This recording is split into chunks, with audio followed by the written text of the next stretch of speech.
Wagwan, big buddy in the use. Hey, listen, I just gotta get to the point because anybody that's familiar with the LSU program knows that we have designated Mondays for Tell the Truth Mondays. That's where our coaches and players get in the room together. They lock the doors, beat each other up, punch each other in the faces, and let each other know how they truly feel. But no, that's not what really goes on Mondays. But the gist of Tell the Truth Mondays is for the coaches and the players to tell the truth about last week's games and performances. However, it looks like this Monday, Coach O was the only one doing the talking.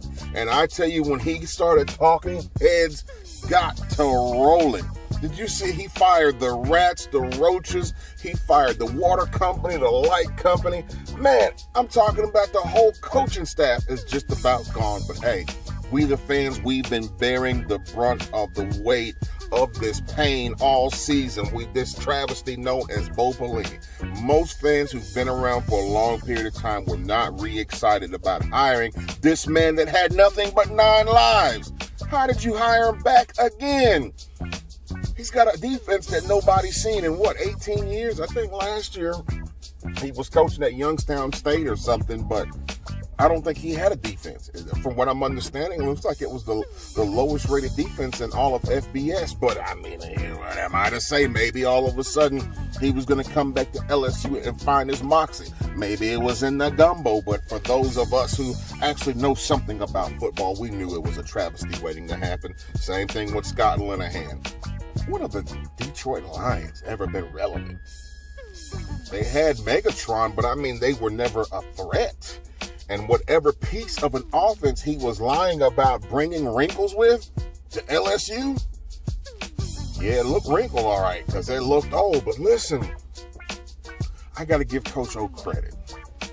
He done the unthinkable, and that he shook his program up the week of Christmas. Who fires a whole coaching staff days before Christmas? Y'all know that's gangster. But hey, it's got to be done. The standard of performance that LSU should have been performing on a long time ago. We got a taste of it last year. And then we fell right back off the cliff because for some odd reason, Coach O hired a bunch of the good old boys, a bunch of the boys that were within his age group that were out of touch with reality, out of touch with the culture, out of touch with the players. And it showed on the field.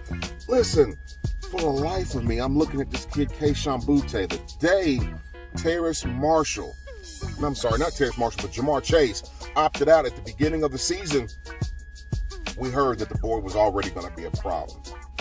Why did it take him all year to play? Did he not know the offense? I mean, what's going on? But we saw against Ole Miss, the boy is a straight monster. We should have had him and Terrace Marshall and Arik Gilbert killing it all year. But instead, what did we get? We had a lot of inconsistency on the offensive line. We couldn't get a running game established. Really, none of our running backs really kind of stood out in all of this. Throughout the year, we didn't utilize Arik Gilbert the way we should have, which is okay. As a freshman, you should not kill a freshman with overusage. Let them develop at their own pace. I believe that, but however, if they're generational talents like we said that they are, I get it. But man, I think our program really was lost from the beginning of the year with all of the social justice issues, the stance that our university took. I'll put it that way. I'm not going to put the blame on Coach O, even though he was definitely out of touch.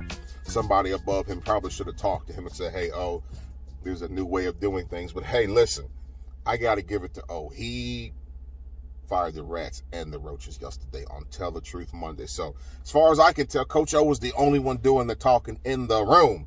Now I'm excited to see what we're going to do, but as reports are reading, we only have a limited budget to make some hires. So I'm a firm believer in this young generation of coaches because they grew up playing Madden. And one thing you guys know, we have been drawing up our own plays for a long time. Madden has been breeding offensive coordinators. Go out, get one of these young, innovative minds.